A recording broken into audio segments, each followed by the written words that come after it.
What's up, everyone? My name is Ethan. Welcome to Splash City. If you're new, don't forget to subscribe, and let's get into it. So today, we're talking about the San Antonio Spurs in their offseason. We've moved past all of the teams that were at the bottom of the lottery, the 10 worst teams in the league. Now we're moving into the play-in losers. So the next 4 videos are going to be the teams that lost in the play-in tournament. We know who those teams are. So Spurs are up first. Let's talk about their kind of plan to get back into the playoffs. You know, obviously they had made the playoffs for like 25, 27 years in a row, something like that. Missed the last 2 years, and now they're kind of in this weird situation where you have DeMar DeRozan as a free agent. You got a lot of youth, a lot of young talent on this roster, but the upside isn't quite there. So let's kind of talk about the Spurs roster and what their plan is going to be for the next couple of years. First of all, this team was a lot better this year than I thought they were going to be. Actually, I had picked them to be one of the worst teams in the Western Conference. Not necessarily that I thought they were going to be horrible, but just because I felt like the conference as a whole had a lot of talent. But you had a couple of teams out west sort of flopping a little bit, and the Spurs were, better than I thought they were going to be. They were just solid all season long, managed to make that play-in tournament barely, right? It was close there at the end between them and the Kings, but they did get in at that 10 seed and lost to the Grizzlies. So it was a fine season for them. They're okay. They were able to give themselves a chance to get into the postseason, and just fell a little bit short of that. So San Antonio is, they're a good roster. They've got some veterans, although a lot of the veterans are going to be free agents. And a lot of young talent on this roster. Of course, Greg Popovich is one of the best coaches in the league, one of the best coaches of all time, if not the best. So Popovich is going to have this team ready every single year, and I didn't give him enough credit last offseason. So we're not going to underestimate this team going into next year just because of the coaching, and they do have quite a bit of talent on the roster. So we'll see if they're able to, maybe make a little bit of an improvement, or whether or not they're going to stay around the same or maybe take a step back. I really am not quite sure yet. A lot of it is obviously going to depend on what they do this free agency and in the draft. So here's the cap sheet. First of all, they're going to have a boatload of cap space. Like, they're one of the few teams in the league that has a lot of space to sign free agents this summer. And they're in, more of a unique spot because a lot of the teams that have that cap space are really, really bad. You're talking to teams like the OKC Thunder, the Orlando Magic, teams really down there at the bottom of the lottery order that are going to have the cap space, but they're not going to be free agent destinations, right? Whereas the Spurs, if they were able to sign a star or like some quality veterans in free agency this summer, they could realistically be competitive for a playoff spot next year. And so they're going to have, a lot of room to potentially re-sign people. Obviously, they have some free agents of their own to worry about, and let's get into that. So DeMar DeRozan is going to be a free agent, 31 years old. He's expiring. Who knows what his value is going to be like? I'm not entirely sure. He's actually been really solid for the Spurs over the past couple of years. A lot of people considered his contract that he was previously on, with the Raptors and then traded for Kawhi Leonard, of course. That contract, a lot of people considered to be a bit of an overpay. And, I can see why. DeRozan, I feel like, has become a little bit underrated in the past couple of seasons just because a lot of people kind of write him off, playing on an average team and being paid a little bit of extra money for, just being a borderline all-star type guy. But I do think he can do a lot for you. Obviously, he's one of the best mid-range scorers in the game. His three-point shot is a little bit inconsistent, but has improved over the past couple of seasons. And he's been able to really lead this Spurs team to, being as good as they have been over the past couple of years. And so DeRozan is a guy who can help a really good team. I don't know if he's worth a max anymore, but it might be, upwards of $20 million a season on his next contract. The Spurs, I think, might be interested in re-signing him. I mean, they didn't trade him at the deadline, so I think there's a chance that they do want to bring him back. But maybe there's a sign and trade that can be worked out so that DeRozan can go play with a contender, because obviously there's not a lot of contenders with cap space, and those are the types of teams that's going to be wanting a guy like DeMar. So potentially you can do a sign and trade, and the Spurs can get something back in return for him. Or he just goes and signs somewhere outright, or maybe just re-signs with the Spurs on an, $20 million-ish per season type deal. So DeRozan's an interesting free agent. He's one of the best in this summer's class because there's not a lot of great free agents out there. DeRozan finds himself sort of at the top of this year's free agency class there. So it'll be interesting to see what they do with him. DeJounte Murray is a really nice piece, only 24 years old. He's already been signed to that extension. They got him on a little bit of a discount because of the injuries that he's had in his career. I think it was an ACL for him a couple of years ago. And so he's only at around $15-16 million a season, and I think that's great for a guy like DeJounte. He is awesome defensively, one of the best on-ball defenders in the entire league, is really, really good at jumping passing lanes, getting steals, poking the ball away. and just staying in front of people. And so he's one of the best fundamental defenders in the entire NBA, and only 24 years old, signed for the next 3 seasons. So I really like DeJounte. I think that he should be a core part of their future plans. Rudy Gay, Patty Mills, both entering free agency.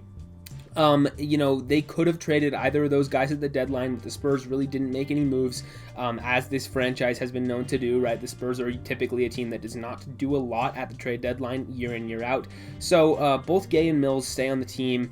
In their mid-30s here, both these guys. I think Rudy Gay is probably better suited as a minimum guy on a championship team. I think he can play on a rotation, in a good playoff rotation there. And then Patty Mills could be a guy who could actually get himself paid this offseason. I think he's still good enough to maybe warrant like a mid-level exception type deal, or a team that has cap space giving him a little bit more than the minimum, maybe around $7-8 million a season, something like that. So Patty Mills I think is still good, and I doubt the Spurs want to bring him back. I understand, wanting to, considering he's kind of one of the holdovers from when this team was last really, really good. He's one of the few guys left over from that time. But I think it's probably in both sides' best interest for him to go play somewhere else, just because I feel like he's better suited on a different team at this point, and the Spurs are moving more towards their youth movement. So both those guys are free agents. I would expect both of them to leave, in my opinion. We have Jakob Poeltl at that very manageable $8-9 million per season for 2 more years.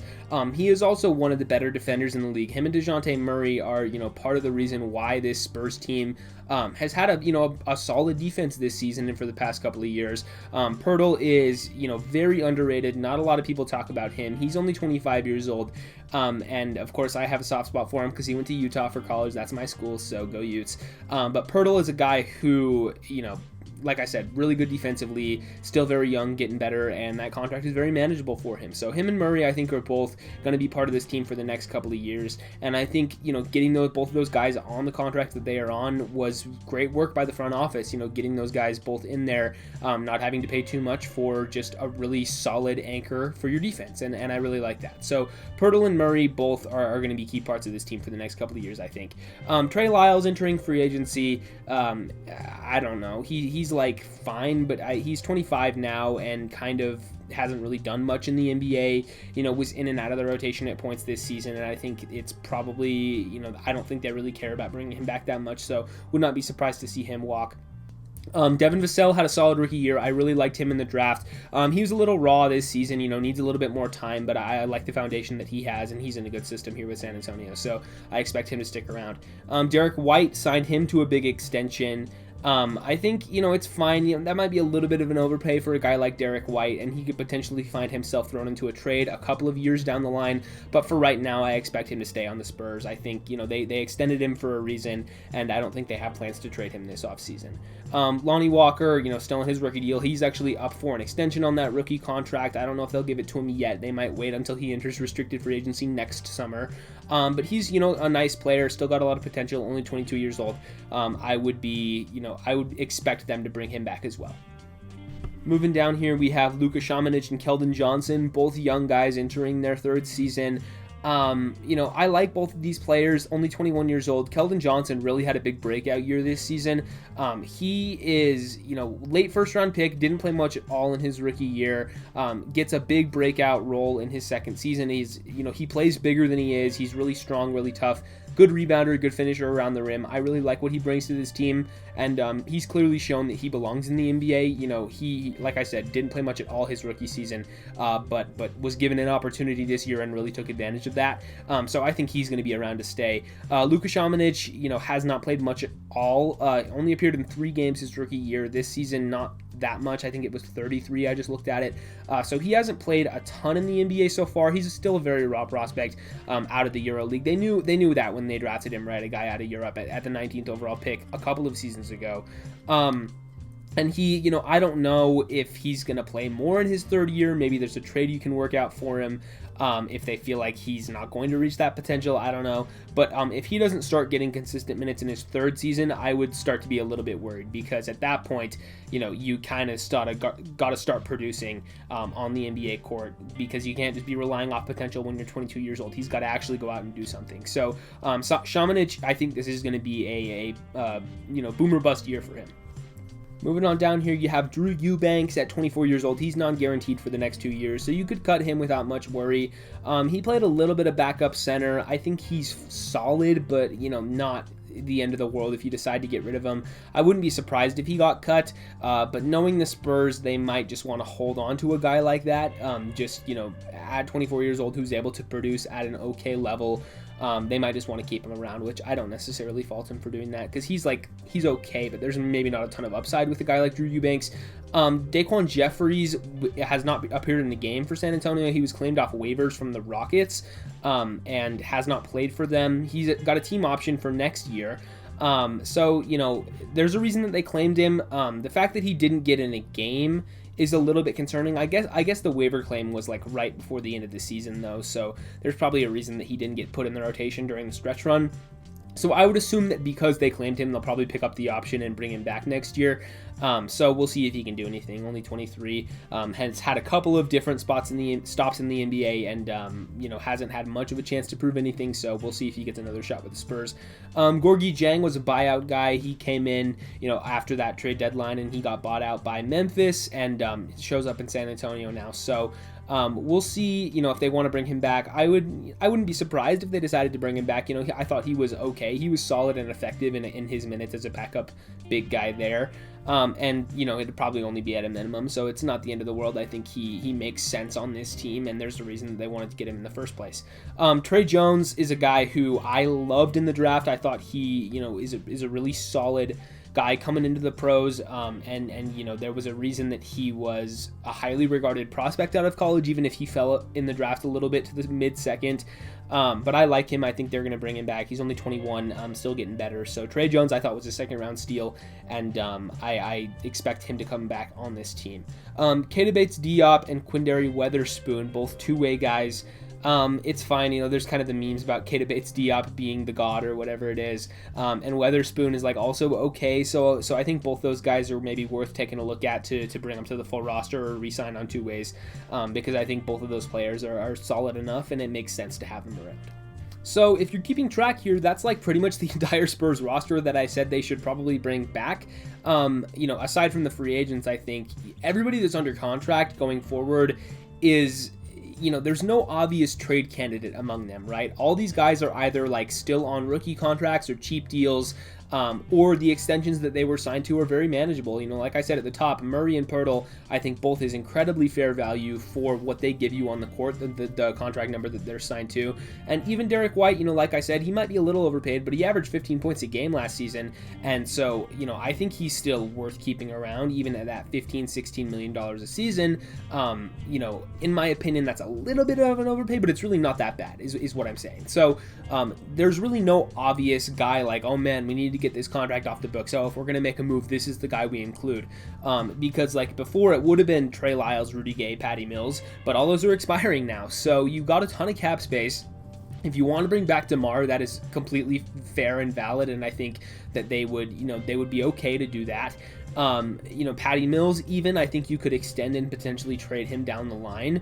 Other than that, you can take a look at some free agents that are out there. The top free agents of this class, obviously Kawhi Leonard is the top free agent, but he's not going to go back to San Antonio, so, maybe you want to take a look at a guy like Mike Conley, Victor Oladipo, Tim Hardaway Jr., Kyle Lowry. Those are the top free agents of this year's class. I don't know if any of them are interested in going to San Antonio. I don't know if the Spurs are interested in bringing in any of those guys. I'm not sure if there's a clear fit for any of those guys on this roster.